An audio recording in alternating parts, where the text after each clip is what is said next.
It's easy to keep faith on the scene that happens in the life of the individual, but it's very difficult to keep faith on the unseen because God Himself is unseen. Without having full faith on the unseen, devotion doesn't sprout. Hello friends, welcome to my channel All Things Spiritual. In this video, we will talk about the seen and the unseen. Please don't forget to like, share and subscribe to my channel. Because man sees the seen, it's very easy to have faith in the seen. As he sees it, it feels real to him. His progress into spirituality as a reason doesn't get firm due to the fact that he always relies on the seen and he never connects himself with the unseen. Due to not being able to rely on the unseen, the person becomes unfirm in his conclusions. Once the person is firm in his faith in his own self and soul, his progress begins. His faith doesn't arise by the forcible hearing of words. It comes from within. If it depends on the objective world, then it becomes pretty artificial. If the mind of a man is unfirm, he is in darkness. And as I described in my video on qualifications of the devotee, he would need to be passionate about himself and his devotional life. When faith is placed in the unseen, it leads to absolution in sincerity. And this sincerity is the result of the belief in his faith.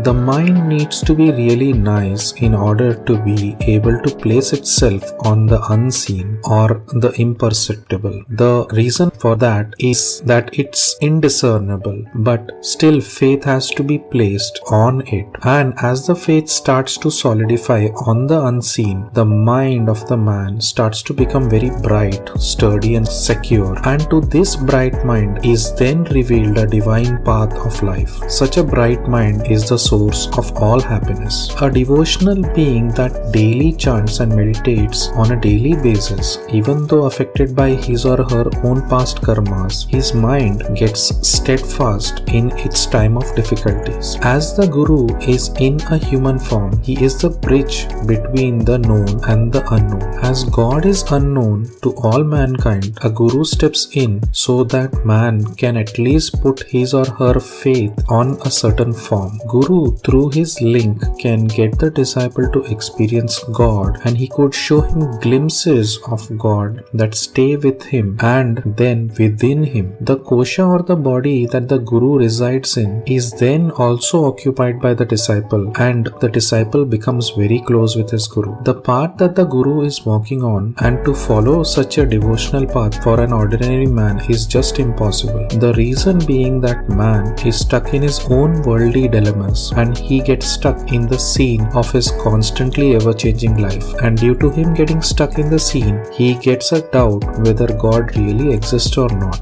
The people that come in very close touch with the Guru have an affinity and longing for being devotional. The love between the Guru and the disciple is beyond imagination, and this devotion is shown through love by the disciple towards his Guru. So on the seen there is a belief, and on the unseen there is sincerity of being devotional. God won't come to visit the disciple unless he becomes thirsty for his auspicious view. The situation is just the opposite. The disciple's mind is full of chaos and turmoil. Without daily spiritual practice, man won't be able to get out of such a chaotic mind. And when his daily practices strongly cross boundaries, then the disciple can get such glimpses into his or her own soul. When it's just at the outer level, it's just unexciting, dull and boring. It's like an evaporated river. This evaporated river has to start flowing again, and as the rains are either like a drizzle or a shower, the drizzle should turn itself into a shower, and this shower should make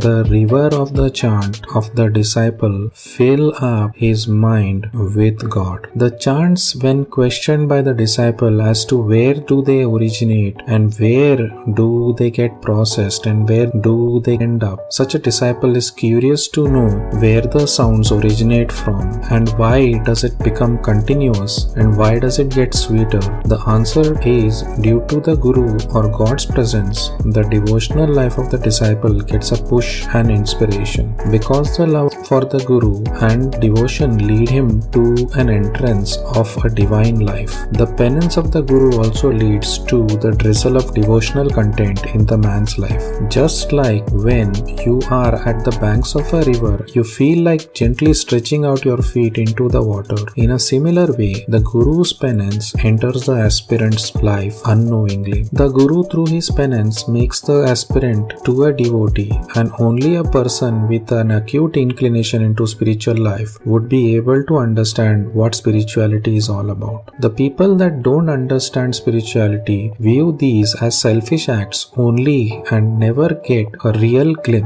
into reality. The reason to this is that God doesn't appear anywhere out of the blue. Hence, the lines of fake gurus stretch across the city. Even people going to Sai Baba in those days were also selfish in nature. The point here to note is that as long as there is selfish intent, the disciple can definitely not progress deep into spirituality and consequently into his or her own Atma or soul. What does it mean by deep progress? These are steps of evaluation. Your own self's chakras start to wake up. The happiness will just start to multiply. The thoughts of the future will subside and the devotee will no longer be bothered. The mind starts to get calm, and this is the part to devotion. The fights in the home and the clashes will all stop, and they stop due to the fact that the person's own aura and internal energies start to reform and enhance. And due to this change, the opposite person who is run by the one indivisible soul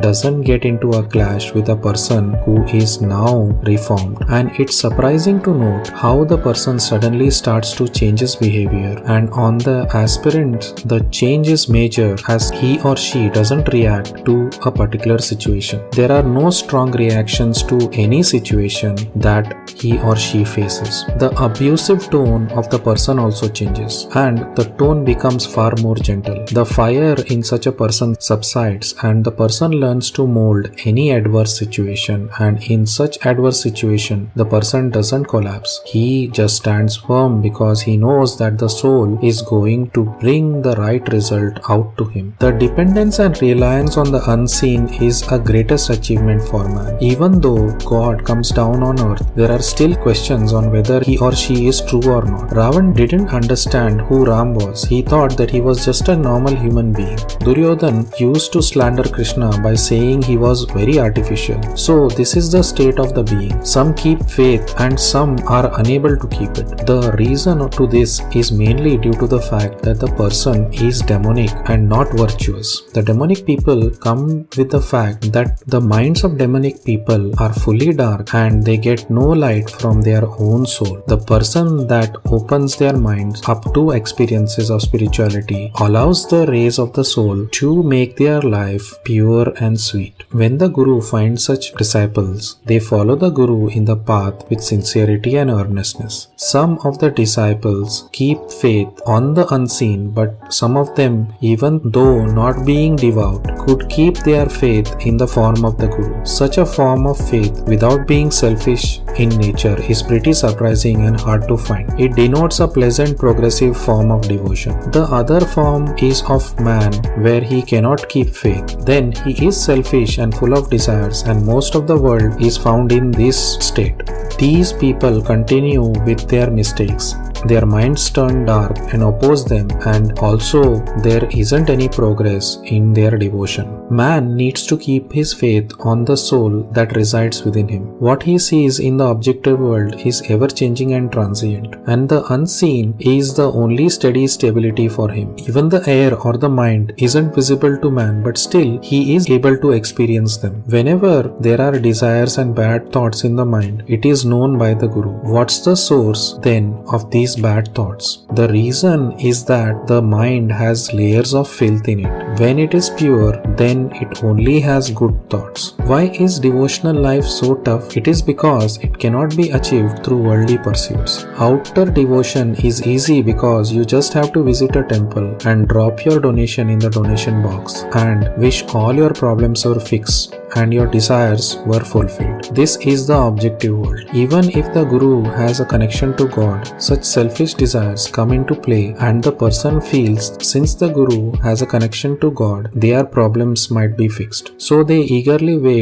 with desires and ask the guru to fix their problems. The real guru or a master will totally reject such request. He would just give a hearing to such a person and he would never attend to his or her worldly problems. This results in the person getting angry and blaming the guru for not delivering the results that the person set out to seek. Guru, just like the Atma, remains quiet and watches the chaos silently. Sometimes the people ask the guru to clear their relatives' body ailments. Sure, the guru can perform such a feat. He understands and knows that the relationship with a person would remain until such a bodily ailment has subsided only. The guru therefore would suggest the person to visit a doctor instead. Some devotees start their meditation and expect that things would move their way in weeks. They think that by chanting for 20 minutes, they already have merged with God consciousness. They fail to see the fact that people have chanted and meditated for 50 plus years without results. People are hasty and impatient. The person says on the outside that he is no one, but inside of his mind, he feels that he is nearly God. This is the falsity that the person goes through. He or she always feels this way. The person needs results as the world that he lives in demands results from him. Getting results without attachment, therefore, is very tough. So the person gets trapped in chanting without understanding its true meaning, which is the major fallacy of the aspirant in spirituality. The only way is through faith on the unseen, which then allows the name of God to trickle within oneself. The person would need to find one corpuscle of God within him. That's all it takes. It's all that he needs to move forward in his life of devotion. But no, he finds only fear of God. He or she fears God to the maximum. This is a difficult life. Don't be scared of God. Just be scared of mistakes that the mind or the body commits. As the ways to wrongs are easy to find and the ways to virtuousness are rarely found. So the aspirant should be scared of sins that he or she would be committing. God is of the form of love. Love is God itself, and a person fearing God is pushed by his or her own soul to fear God. Fear is created with a sinful mind. A person who is in tune with his own self is not scared of anyone in the world, as the soul of such a person takes care of him and won't allow any bad to happen to him. This is because every event of such a person is in the control of God or the oversoul. You may think that it is not so, but the oversoul is the emperor of the universe. The objective world is just a pawn to God. God controls all beings in the objective world. This the man is totally unaware of. The behavior of the person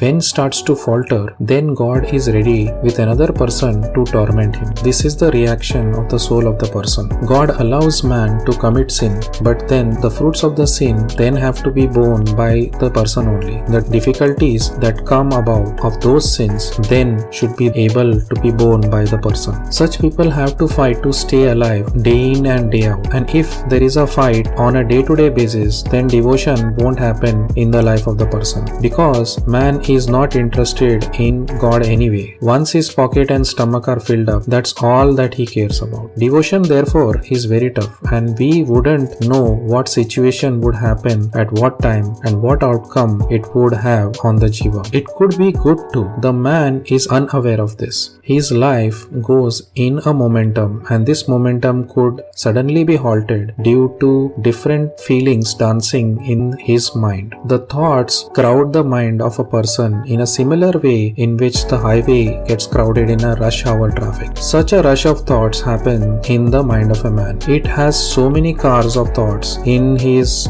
mind's highway. The man feels uneasy of his own life. Those thoughts slowly and steadily start to stop with devotion. Just as a highway with no traffic feels great to drive, the car gets through in full speed. There is no thought about the past or the future. This thoughtless and divine essential and firm mind in its present is silent, and this is the real currency tendency that man is looking for. Such thoughtless, non-fancy, desireless and non-fearing mind, which is not fearing sickness or death, is the mind to have. Generally, the man's mind has a tendency to think of not being sick and also of dangers, and people sometimes feel that they are going to face some dangers because their own minds are dark. So keeping faith in the unseen takes courage, and once the person has doubts, then that leads to loss of faith in oneself and the person starts treading towards a darker path. And courage should be kept by the devotee to move forward in his or her path to devotion. How did you like the video on the seen versus the unseen? Do you have faith in the unknown? Please do let me know in the comment section below. I will see you in the next video.